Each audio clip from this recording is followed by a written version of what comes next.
여기 개발 이슈가 터졌어. 놀라지 마. 나도 깜짝 놀랐다, 야. 100층 규모까지 아파트를 올릴 수 있게 하겠다. 100층이요? 이것도 이유가 있어요.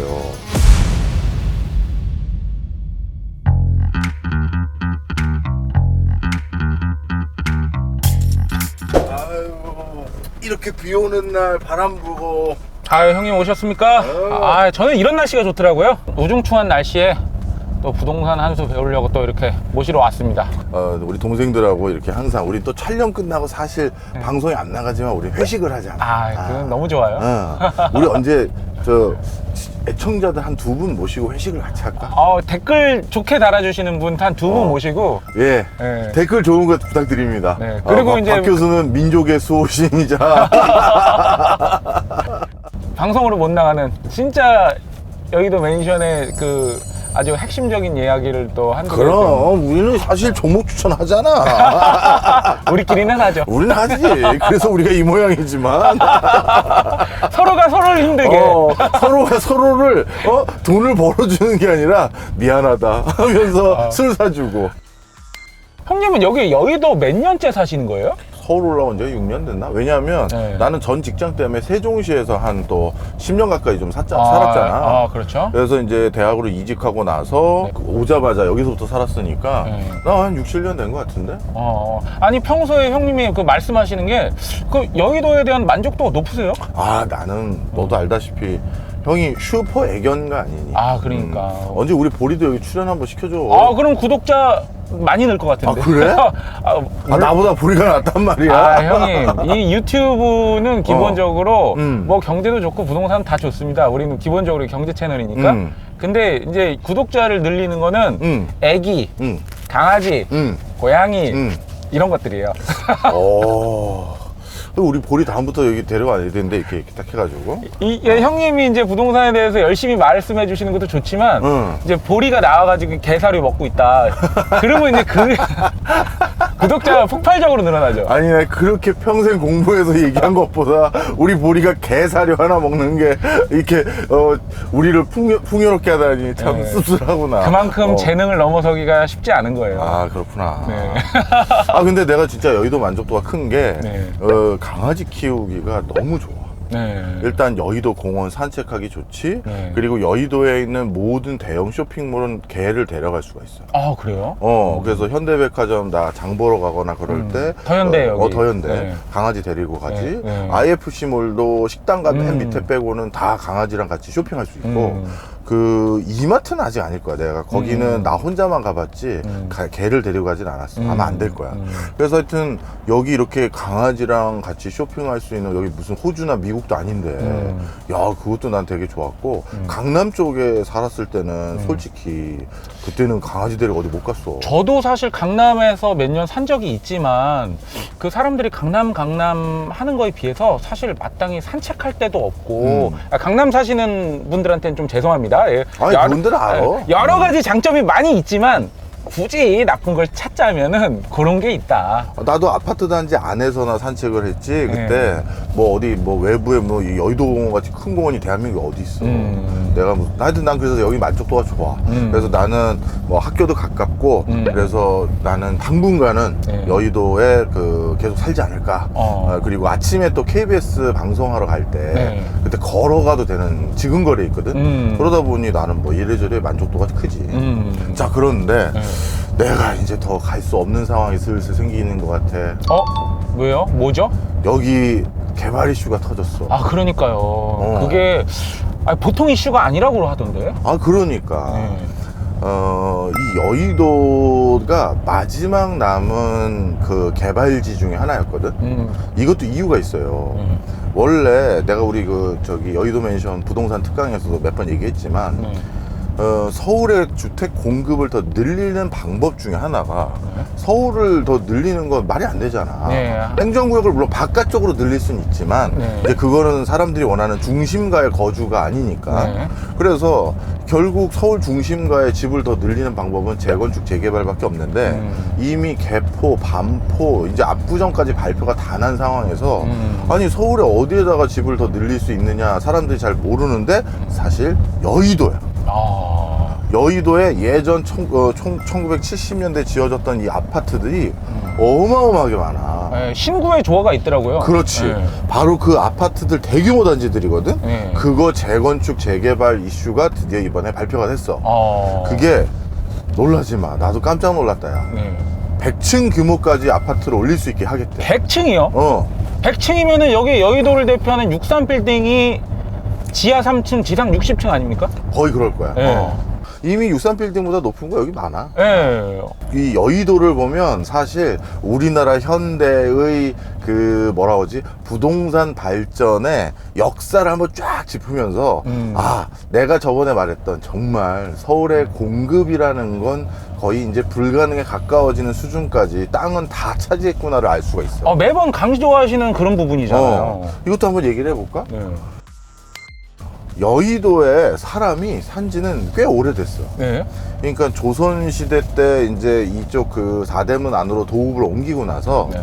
그 당시에는 도읍은 아니었는데 한강 쪽으로 쭉 내려왔더니 섬이 한 몇 개가 있었어. 네. 그 당시에 섬이 몇 개 있었어.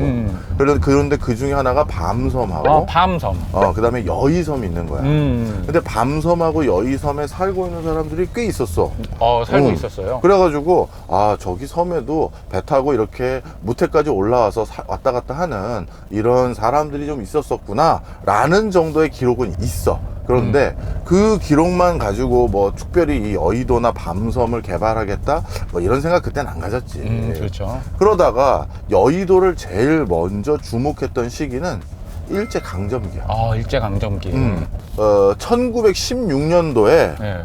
일본이 네. 여의도에 주목했어. 왜요? 왜냐하면 그때 비행장이 필요했거든. 군사적인 목적이구나. 맞아. 네.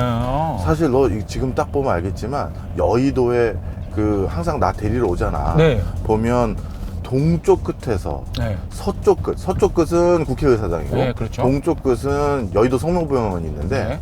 그 중간에 언덕이 하나도 없어. 내가 KDI 다니면서 수많은 곳에서 나 산업단지 조성하는 거 평가하러 갔었는데 네. 제일 큰 예산 많이 들어가는 게 평탄화 작업이야. 그렇구나. 어떻게든 깎아가지고 컨테이너 트럭들 편하게 왔다 갔다 할 수 있게 하려고 그 엄청나게 산 깎는데 돈 많이 쓰는데 바로 그래서 여기가 이렇게 평지였던 곳이다 보니 당시 조선 총독부에서 지근거리에 비행장 하나가 필요했는데 그때 처음 여의도가 본격적으로 보고서로 작성이 된 거야. 여기가 평지여서 이런 비행장을 건립하기가 좋고 여기에 몇 가구가 살고 있고 이런 게 이제 그때 이제 여기에 드러난 거지. 네. 자, 그런데 우리나라에서 그러면 여의도를 주목하게 된 게 언제냐? 처음 주목한 것도 이게 우리가 주목하고 싶어서 주목한 게 아니야. 여기는 이 좋은 땅이 한 번도 주목을 받아본 적이 없어. 왜 그러죠? 처음에도 왜냐하면 뭐든지 궁궐 근처에 살아야 콩고물이라도 떨어지잖아. 그렇죠. 그래서 여기에 주목을 안 했다가 언제 주목했냐면 1960년대 후반 때 서울시청에 민원이 미친 듯이 들어오는 거야. 왜요? 그 당시 이 서울 한강변은 전부 다 백사장이었어. 우리 PD님 또 명성 PD님 힘들게 하면 안 되지만 여기 백사장 나갑니다. 지금 사실 서울 한강 근처에 이거 찾으려면 또 죽을 고생할지도 모르는데. 횡했네요. 명성아 너무 급하면 저기 해운대 거라도 써봐. 뭐 마이애미 비치 올라와 있는 거 아니에요? 자, 그래서 진짜 서울 근교가 다 백사장이었어.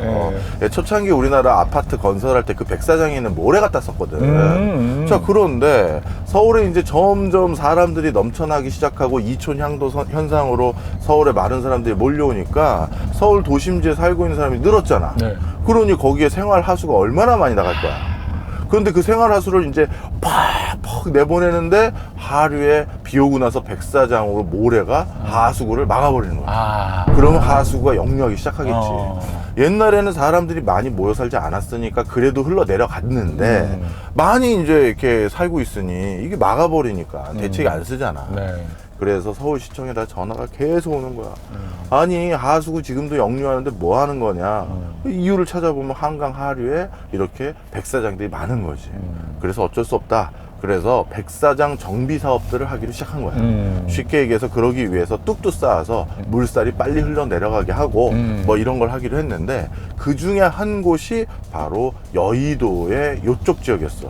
지금 막 지나가네. 윤죽천 근처. 여기구나. 여기를 이제 빨리 뚝을 쌓아서 뭐 모래들이 불필요하게 안 쌓이게 하고 이렇게 다 떠내려가게끔 해보자 해서 여기 이제 뚝을 쌓기로 시작했네. 근데 뚝을 딱 쌓아봤더니 원래 비 오면 강 아래 가라앉아 있다가 비 안 오는 건기 때는 다시 수면 위로 올라가는 그런 부지들이 갑자기 항상 수면 위로 올라오는 부지로 바뀌어버린 거야. 진짜 땅이 돼버린 거야. 땅이 돼버린 거지. 뚝을 쌓았더니. 그랬더니만 가만히 보니 이 평수가 2만 평이 넘어. 와. 그래서 그 당시 시장이 서울시장 김현욱 시장이었을 시절일 거야. 이걸 딱 보고 눈이 확 돌았어. 왜? 그때 서울 4대문 인근에 아파트나 주거공간 더 지을 데가 없어가지고 VVIP한테 불효령을 당했거든. 인자 빨리 아파트를 공급해야지. 지금 뭐 하는 거야? 하고 있었는데. 선글라스 그렇지, 쓰신 그분. 분. 뭐 약간 지휘봉 같은 거 들고 다니시면서. 그분이 그 얘기를 하는데 뭐 땅이 어디서 솟아나나. 그렇죠. 그래가지고 이걸 어떻게 하면 좋나 하고 있는데, 야, 여기 바로 서울 남산에서 여기 얼마 안 남산이 아니라 남대문에서 얼마 안 멀잖아. 그럼요. 요즘 차 막히면 5분만 해도 오거든. 네, 눈으로 보이는 거리잖아요. 맞아. 그러니 야, 여기 끝내준다 생각을 한 거지. 왜 여길 생각 못했지? 하고 그 당시 여긴 사람 살 곳이 아니었던 거지. 그러니까요. 소유주가 없는 땅이 딱 생기니까 거기다 평탄한 땅. 그렇지. 진짜 눈이 돌았어. 그 사람이 그때 지은 시가 있거든. 여의도를 보고. 자, 명성 PD 찾았지? 여기 있습니다. 이 시는 내가 가지고 있어. 내가 줄게. 그래서 이 시를 지을 정도로 여기에 이제 완전 뻑이 간 거야. 4대문 한복판 근처에 이런 게 있다니 하면서. 자, 그래서 이때부터 여의도를 개발해야겠다라고 생각을 했어. 그리고 나서 이제 여의도에 실태조사를 들어가 봤네. 실태조사를 들어가 봤더니 지금 우리가 알고 있는 여의도 꼴, 이걸 갖추려면 여기저기 뚝 같은 제방을 좀 쌓아서 땅을 이제 아주 뭐랄까요, 안심하고 살 수 있는 부지 조성을 해야 되는 게 더 많이 드러난 거야. 그래서 그런 걸 하기 위해서는 이제 어디서 모래, 자갈, 뭐 심지어 바위까지 갖다가 여기다 쏟아 부어야 되잖니. 그렇죠. 그런데 모래, 자갈, 바위를 멀리 지방에서부터 가지고 오면 이거는 부지 조성 비용이 엄청 들어. 그러니까 어떻게 하겠어? 현지 조달. 현지조다. 정답이야. 바로 이 인근에서 모래, 자갈, 바위를 가지고 올 수 있는 데가 어딜까 살펴봤는데, 좀 전에 이 근처에 섬 하나 더 있다 그랬지? 뭐야? 밤섬. 밤섬이야. 원래 우리가 지금 알고 있는 밤섬은 여의도 섬보다 훨씬 낮잖아. 아니야, 더 높았어. 더 높았어요. 근데 밤섬은 더 높은 게 거기 이렇게 큰 돌덩어리들이 많았거든. 그래가지고 거기가 높이는 더 높았는데 전체 면적 자체가 여의도보다는 경제성을 확보하기는 좀 작은 면적이지. 그렇죠. 그래서 어떻게 결정했느냐? 밤섬을 폭파해서 거기에 있는 모래, 자갈 이런 것들을 전부 여의도로 실어 나르자. 꼭 먹고 알 먹고. 그렇지. 그래서 여의도를 이제 더 개발하기 위해 밤섬을 지금처럼 훨씬 낮고 협소한 섬으로 바꿨는데, 그때 밤섬에 살고 있던 사람이 440명이야. 그 밤섬에도 살고 있었구나. 그렇지. 밤섬에 살고 있는 사람들에게는 토지 보상을 해줘야 되기 때문에 실태 조사를 아주 면밀하게 해줬는데, 그때 밤섬은 희성들, 희귀한 성들 있지? 희귀한 성씨들이 많이 살고 있었어. 마판, 석, 인, 뭐 이런 성씨들. 선씨도 거기 많이 살았었어. 그래서 이러한 희귀 성씨 가진 시족들이 한 400여 명 이렇게 살고 있었는데, 국가에서 그분들에게 토지 보상해줬어. 그리고 어디로 옮겼냐면 마포구 창전동 쪽으로, 거기 산기슭 하나 있어요. 그쪽으로 이제 산동네로 옮겨준 거야. 마포 나루토 있는 데로 보냈구나. 나루토 근처만 해도 아마 떼부자 되셨겠지. 근데 저기 우리 서울역 서부역에서 내리면 저기 뭐 좀 쭉 그 달동네로 올라가는 동네 하나 있어. 그 꼭대기 근처 이런 데를 이제 준 거야. 글로 옮겨줬구나.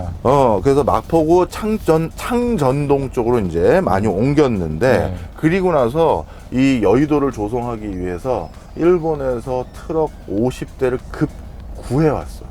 야, 그러니까 우리나라에 그때 트럭 50대도 트럭이 없었네. 변변이 없는 거야.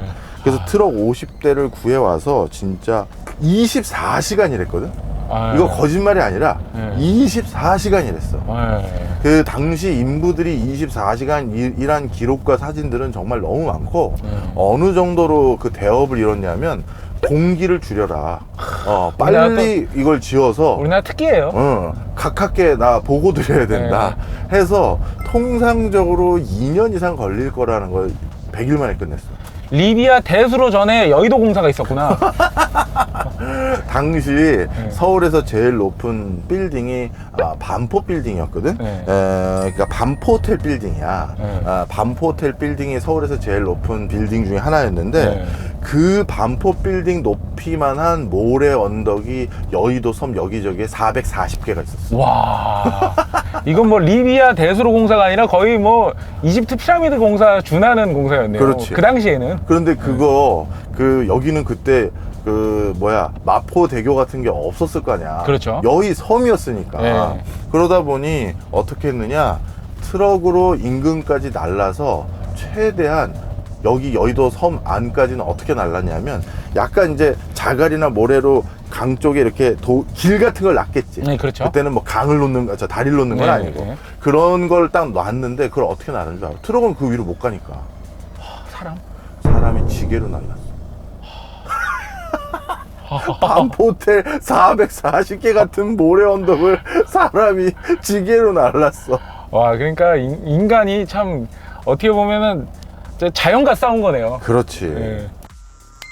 그런데 우리나라 공무원뿐만 아니라 전 세계 공무원들은 반드시 전례가 있어야 이러한 사업에 참여하고 여기에 예산을 쓸 수가 있어. 그때 이렇게 강 위에 있는 섬에서 이게 뭐 도시를 만들어도 되나? 이런 고민을 하고 있었었는데, 그때 가장 대표적인 자신감을 불러 넣었던 사례가 있어. 그게 뭐예요? 그 당시는 우리나라 관료들이 영어는 잘 못하는데 어느 말은 잘했을까? 일본말. 맞지. 일본 말은 되게 잘해. 왜냐하면 일제강점기 때 얼마 안 지났으니까. 그렇죠. 근데 일본도 그때 동경에 너무 많은 사람들이 몰려들기 시작한 거야. 그래서 동경 근처에 뭔가 신도시 같은 거나 새로운 주거단지를 조성해야 되는데 뭐 방법이 없을까 고민하다가, 일본인들이 정말 존경하는, 그리고 전 세계적으로도 아주 유명한 건축가가 있거든. 단계 겐조라는 사람이야. 단계 겐조? 이 단계 겐조가 그 당시 아이디어를 하나 냈는데 뭐냐면, 일본 도쿄 앞바다에 지바현 기사라즈라는 해양 도시를 만들어 보자. 와, 그 당시에요? 인공 해양 도시를 만들어서 도쿄 과밀 현상을 좀 막아보자. 이거를 본인이 청사진을 가지고 온 거야. 야, 두바이도 아니고 뭐 그 당시에 벌써. 그러니까. 대단하네. 그러니까 이 겐조가 보통 건축가는 아니지. 그래서 야, 이런 거 가능하네. 그리고 그 당시는 우리보다 선진국이었던 일본 보니까 일본도 이런 걸 하는데요. 이게 이제 샘플이 나온 거죠. 그래서 자신 있게 할 수 있게 된 거야. 여의도 섬 개발을. 그래서 지금의 이제 여의도를 개발하기로 박차를 가했는데, 그 당시 서울시 공무원들을 비롯해서 서울시장, 그리고 그 당시 건설교통부 이런 데서 특히 여의도에 굉장히 공을 들여줄 수밖에 없는 이유가 있었어. 땅을 막 평탄화 작업을 열심히 하고 있는데 갑자기 국가에서 연락이 온 거야. 임자, 또 그 사람이. 그 여의도 거기 끄트머리에 국회를 옮겨야겠어. 각하, 국회를요? 저는 아직 이곳이 잘 될지 잘 안 될지 자신이 없는데 국회를요? 우리 대한민국의 상징인. 그러니까. 자네 그런 식으로 일을 했나? 이건 제 MSG입니다. 이건 제 MSG예요. 이게 상황극이 점점 들고 있어? 뭐 예고 없이 들어오니까 제가 지금 누구 역할을 해야 되는 거예요? 그렇구나. 하여튼 네가 서울시장 역할을 해. 각하. 그렇게까지는 아직 자신이 없습니다. 자네 이거 안 되겠어. 그런 식으로 이렇게 일을 한 거야. 조인트 맞던 시절이죠. 조인트 맞던 시절이지. 그래서 국회를 옮길 테니 박차를 가하고 심혈을 기울여라. 뭐 이런 명령이 떨어진 거야. 자, 그래서 어떻게 됐다? 이야, 이제 여의도에 속도전이 더 붙기 시작한 거야. 그리고 나서 원래 초창기 여의도에 부지를 조성하기로 한 그 마스터 플랜, 도시 마스터 플랜을 누가 또 관여해서 시작했냐 하면 우리나라 건축업계의 초창기 대부로 불리우고, 사실 우리나라 건축학과 교수들 중에서는 거의 대부분 이 사람 제자야. 김수근. 아, 김수근. 들어봤어요. 네. 내가 우리 저기 부동산 특강할 때 뭐 저기 세운상가나 뭐 몇 개 얘기했잖아. 네. 다 그 사람 건축사 사무실에 산 거야. 그래서 김수근이 여기에다가 이제 그 또 삐까뻔쩍한 조감도를 하나 또 가지고 왔는데, 네. 그 형태는 근본적인 꼴이 됐는데, 네. 그때 여기 입주해서 그 뭐라 그럴까, 여기를 개발하기로 계획했던 입주 대상자들은 안 왔어. 입주 대상자들이 누구였어요? 그때는 누구였냐면, 일단 국회가 여기 있으니까 국회랑 긴밀히 소통해야 될 사람들 중에 누가 있냐면 외국 대사관들이 있지. 그래서 대사관들. 미국 대사관, 일본 대사관, 영국 대사관을 전부 일로 이전하려고 했어. 외교가로 만들려고 그랬구나. 그렇지. 네. 그리고 그 이유가 있지. 사실 국회 이전 일로 한다고 아까 얘기했잖아. 네. 옛날에 국회의사당을 남산 근처에 지으려고 계획하고 있었고, 또 우리가 뭐 중앙청을 비롯해서 지금의 서울시 의회 건물 등등 여기저기 우리가 평지풍파 겪으면서 많이 썼잖아. 네, 맞아요. 그러다가 이제 국회의사당을 이제 여의도로 옮기면서 이제 본격적으로 뭘 하자? 그렇다면 또 사대문 안쪽에 국회 자리가 하나 비잖아. 그럼 그것도 개발할 수 있잖아. 그렇죠. 그리고 사대문 안쪽에 제일 노른자위 땅들 다 누가 가지고 있니? 미국 대사관. 그 미국 대사관은 광화문 바로 앞에 광화문 있잖아. 나오자마자 왼쪽에 있죠. 그리고 일본 대사관은 안국동에 있다고. 네. 거기도 노른자의 땅이라고. 네.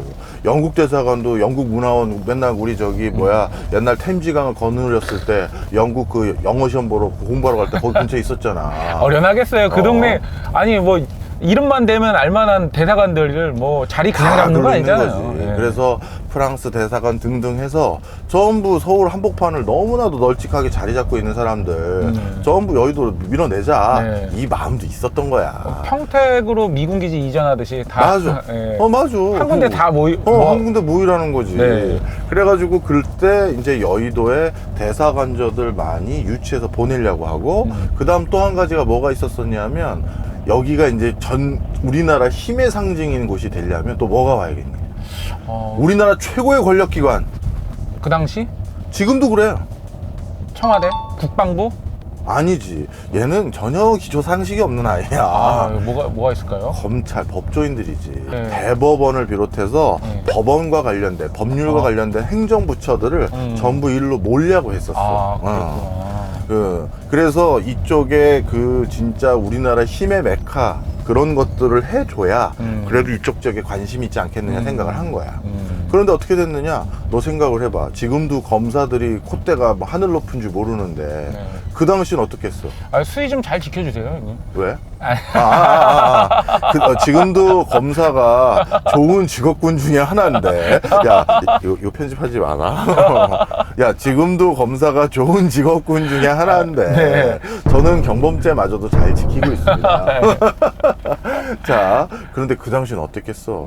정말 서슬퍼를 때잖아. 네, 그렇죠. 그러다 보니 우리가 거길 왜 가는데? 이거지. 왜 그 신도시 어떻게 보면 송도 초창기나 세종시 초창기. 세종시 초창기나 뭐 분당 일산 초창기 정도 같은 분위기였겠지. 우리 사대문 근처인데 우리가 글로 왜 가나? 그렇죠. 안 돼. 딱 가서 안 가는 거야. 외국 대상관들은 뭐 뻔하지. 왔다. 내가 F로 시작하는 거 하려다가 방송이 돼서. 하여튼 그래서 결국 안 오는 거야. 그래서 방법은 없다. 그러면 빨리 여기를 주거단지부터 빨리 확보를 해서 사람 살만한 곳이 여의도다라는 걸 알려야겠다 해서 이제 알리려고 준비를 해서 그때 이제 초창기 지어진 아파트가 바로 시범 아파트. 시범 아파트, 여의도 시범. 여의도 시범 아파트가 왜 시범 아파트인지 알아? 말할 때 보통 시범 보인다 할 때 그 시범이에요? 와, 정답입니다. 그래요? 대부분의 사람들이 시범 아파트 요즘 지나가 보면 사실 옛날 아파트니까 약간 조금 그래 보이잖아. 별로 좀 흐질군해 보이잖아. 옛날 그렇죠. 거니까. 워낙 옛날 거니까. 그러다 보니까 이거 시범 삼아 지었나 보다. 시험 삼아, 실험 삼아 지었나 보다. 이렇게 생각을 하는데 전혀 그게 아니야. 진짜 우리 군대 가면 내가 한번 시범을 보이겠다. 바로 모범을 보이겠다라는 그 뜻의 시범 아파트야. 그 당시에는 아파트에 엘리베이터가 없었어. 그래서 우리 로얄층이라고 불리우는 제일 위층 그렇죠. 그 죽어나는 거지. 예를 들어서 엄마가 뭐 6층까지 6층에 살고 있는 애가 네. 엄마가 야 슈퍼마켓 가서 이거 사와라 해서 투덜투덜 돼서 갔다 왔어. 근데 그렇죠. 엄마가 깜빡 잊었다. 그래. 고추장도 사. 그러면 이제 엄마랑 그날 갈라서 오는 거야. 그렇죠. 자, 그 당시 엘리베이터도 없었는데 시범 아파트가 그 당시 엘리베이터가 있었어. 와. 그 다음에 그 당시는 중앙 난방이라고 해서 네. 큰 굴뚝에서 난방해 주는 거 있잖아. 네. 그게 효율성은 더 높거든. 그렇죠. 그, 일괄적으로 해주는. 중앙 난방식 그 아파트도 그때가 거의 초창기야. 제일 먼저 지은 게 동부 이천동 아파트고 네. 여기 여의도의 시범 아파트가 두 번째라고 알고 있어. 그래서 그것도 지었지. 연탄 보일러 뗄 때잖아요. 맞아. 네. 엄청난 거죠. 그러니 이쪽 아파트 단지가 뭐 정말 핫플레이스가 된 거야. 그 당시 어떻게 평가받는지를 정말 쉽게 알 수 있는 방법이 이 여의도 시범 아파트에 그때 입주했던 집들의 여성의 대졸자 비율이 70%였어. 여성 대졸자요? 남성 말고. 와. 그러니까 어떻게 보면 그 당시 사회를 리드하는 사람들, 이런 사람들이 여기 엄청 몰려 산 거야. 그 당시 아마 그 대학 그 뭐지? 그 당시에는 중학교, 고등학교도 졸업 안 하는 사람들이 많았던 많았지. 시절이에요. 예, 맞아요. 근데 여성 대졸자 비율이 전체 주거자 중에 70%가 넘었으니까 어마어마한 곳이었다고. 지금으로 따지면 그냥 전부 다 박사급만 사는 그런 아파트라고 해도 과언이 아니네요. 맞아. 바로 그게 소문이 나기 시작하면서 야, 그 동네 가면 요즘으로 따지면 이렇게 커뮤니티 좋은 동네가 어딜까? 하여튼 뭐 그런 곳이래 라고 해서 소문이 딱 나니까 민간 아파트 단지들이 대거 다시 추가로 건설됐었는데 삼익이니 대교니 한양이니 이게 그 당시 여기 우후죽순처럼 들어선 거야. 여기가 그렇게 핫플레이스가 되다 보니까 바로 이번에 재건축 재개발이 되는 아파트들이 그거야. 그러니까 이게 거의 70년대 초반에 지어진 아파트들이니까 안 할래야 안 할 수가 없는 아파트들이야. 원래 50년이 넘었네. 그래서 지금 여의도에 아파트들이 들어선 배경까지가 바로 여기까지야. 어떻게 좀 재밌었어? 네. 아직 끝나지 않았어.